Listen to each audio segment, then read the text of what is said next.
Hi, this is Jando with the DNB Academy, and in this video I'm going to show you how to make a Neurofunk Snare with Serum.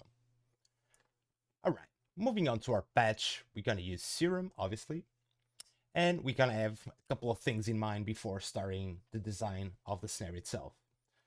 We obviously making this for a Neurofunk purpose, so we need to know that our snare needs to be really precise and tuned up to almost perfection, if you want to achieve the best sound possible, obviously.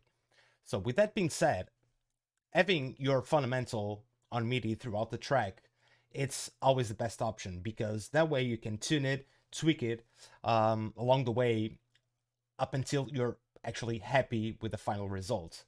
And that allows you to be more creative, more precise on the mix down, and actually have full control on your sound. So let's start off by designing our main transient slash body of the snare, so we can actually start making our thought process work.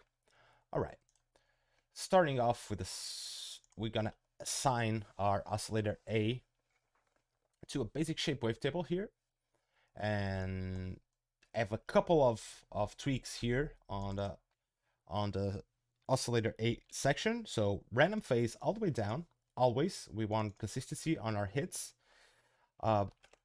Phase 90 degrees, wavetable position obviously sine wave, and we're gonna also tweak the main envelope, so that way we can have a bit more clickiness on our sound. Let's leave it somewhere around the 0.5 millisecond area, which sounds good to me. Volume all the way up. And yeah, we've got our fundamental. Now let's start shaping it up and designing it. So we're gonna use our LFOs here on envelope mode, and we're gonna make the main shape of our snare first, which is the volume. So we're gonna assign this to the volume, put the volume all the way down, and our envelope all the way up. So now we can start actually like designing the shape of our snare. If you want it to be longer, if you want it to be tighter and like really small, and actually can work around here. That's usually like the most familiar shape when it comes to a snare. So let's leave it like this for now. Let's go with our second envelope and assign this one to the course. Press Alt and Shift and left click, left mouse button, so we can actually have this in polar. You can do this by going to your matrix and selecting the type here, and just make it polar by having it on this direction of the arrow. So now it's too much, obviously. We need to shape this up a bit. Let's put this on 24. Now we're starting to hear something more resemblant of a snare. All right. Now let's get our third envelope on the mix. This one's gonna be a really, really tight and small one that we also gonna assign to the course. Alt Shift mouse to make it polar, but we want this to, you hear it like this click, but let's just tune it and finding a spot that you can hear it, but it's not bothering you. As you can see, this is our fundamental, our main envelope that tweaks the pitch. So we have our belly here, and then we have our transient snap area, which usually is around the 3K, 2K area. So we need to actually tweak this a bit better. Something like this. And even on our shape, we might want to make this a bit fatter.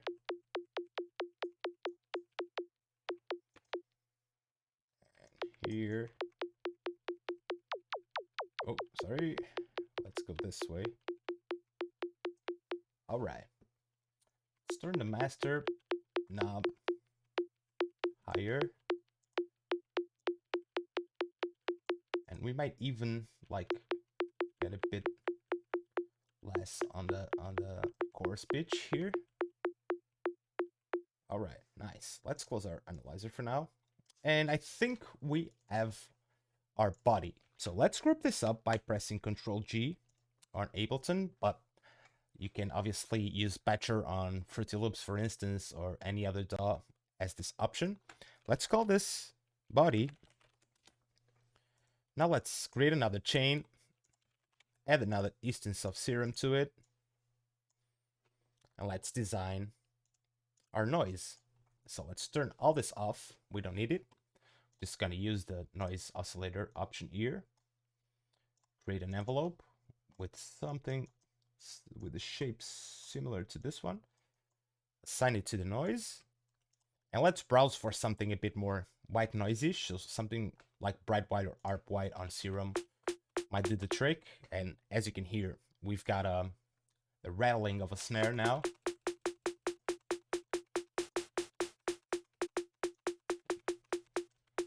If you want to make this a bit more natural, just leave your envelope. Don't close it like this.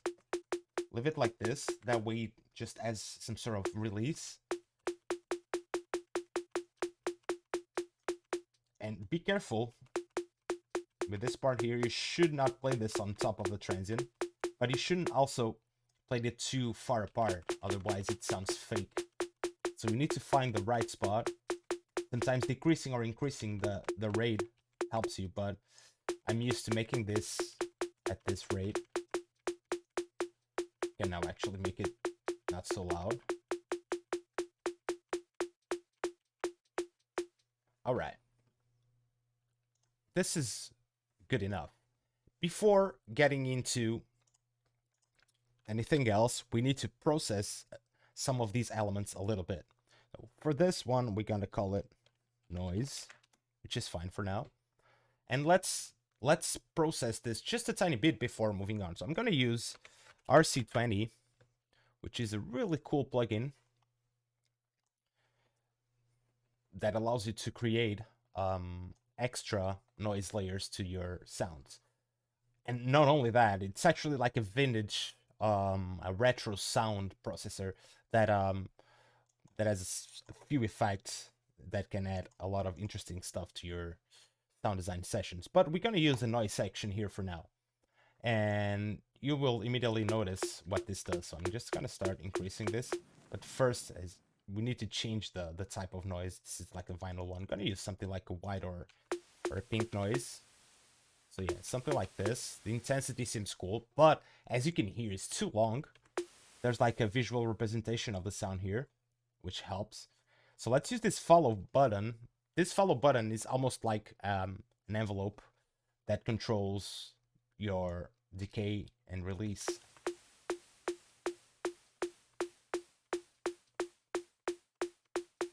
Now it's more like it. We can tweak the tone, make this.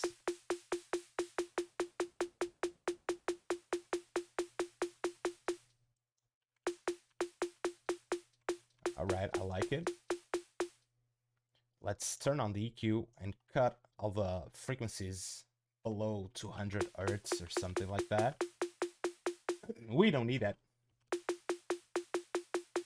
All right, sounds good. Now let's get back into our patch and let's do just one other thing to our noise layer. We're gonna create this sort of this default envelope, and we're gonna assign this to our effects section on our EQ. We're gonna choose notch. The frequency will be somewhere around 2K here. The quantity will be somewhere around. Make like a not a too steep of a valley here, because what we want to do is just like boost up the gain. So let's assign this to the gain here. Oh, that way we're gonna get that clappy sound. I hope you can notice. That's just the right spot, like somewhere around here. It really resembles like the felt of the snare with the springs hitting on the bottom.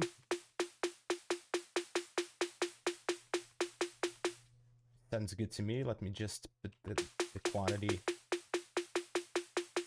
somewhere around the 37%, and I think we're good to go. Maybe a little less on the gain. All right, we're cool. Now that we got this and our noise is pretty much settled down, we just need to EQ it, and we need to be sure that there's not too much information around here, because as you can see, we're dealing with noise, and noise usually leaves some artifacts on the lower end of the spectrum. So we're just gonna make an high pass here. We're gonna cut all these lower frequencies. We're actually doing a low cut. All right. This is pretty much what we need. Now, what are you actually listening to? It's two different layers, one playing a transient in the body and the other one playing the noise. And if your ears are trained to that, you can actually notice both sounds are not actually glued in together. So for that, I usually go with a wave shaper, and this is my favorite one from Melda Productions, which is called M Wave Shaper. And you can do this with any other type of wave shaper that you find and that your DAW has. For instance, I use Fruity Loops one a lot. Image Lines wave shaper is really, really cool. So let's put dry wet up to 100% wet. Now let's start to tweak and boost our distortion here, our wave shaping distortion.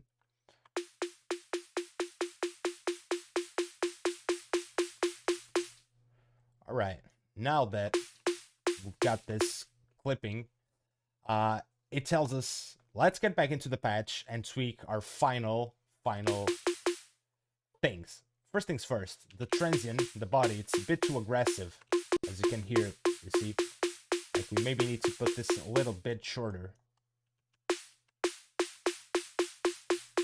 And actually lower on the mix.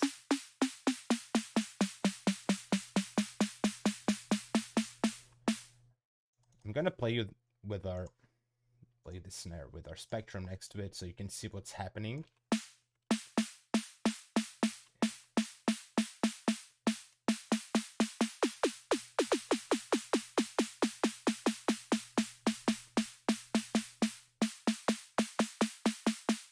Right, a couple of tweaks here and there, just to making sure that we don't have this this resonance on our main harmonic.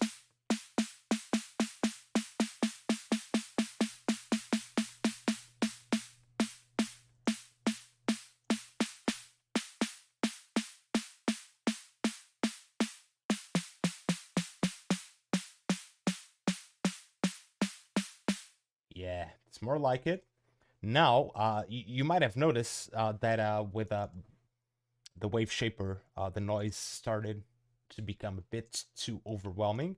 So we need to make sure this gets a bit more ducked down. We can usually use this duck option here, which allows us to, as it said, to duck down the sound, make it a bit more shy.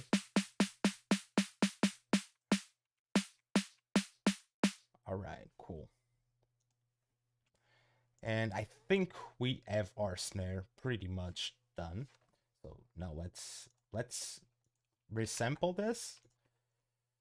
I'm gonna use this resampling track. Gonna solo, add a couple of at least one MIDI note, MIDI track here, sorry, on our instrument. I'm gonna play an F, and we're just gonna resample this. All right, this is actually a good way of looking at your sound. And as you can see, we've got things under control. Our transient, it's hitting perfectly on the spot. Then we start to have the rest of our wave shape here, and the noise, everything is with the bright phasing. There's no issues with phasing whatsoever. And now that we have our snare on audio, you can do a lot of different things with it. Obviously, you can use the audio editor on your DW. to tweak it and to make it sound different, like a shorter snare. Let's put it like here. See? Then you can pitch it up, make like a old school mafiosi snare, you know, even like this. And even if you want to make some lo-fi-ish stuff. But if you want to go Neuro, this is your go-to. Alright guys, I hope you've enjoyed this video and I hope you took the most out of it. So I'll see you on the next one. Peace.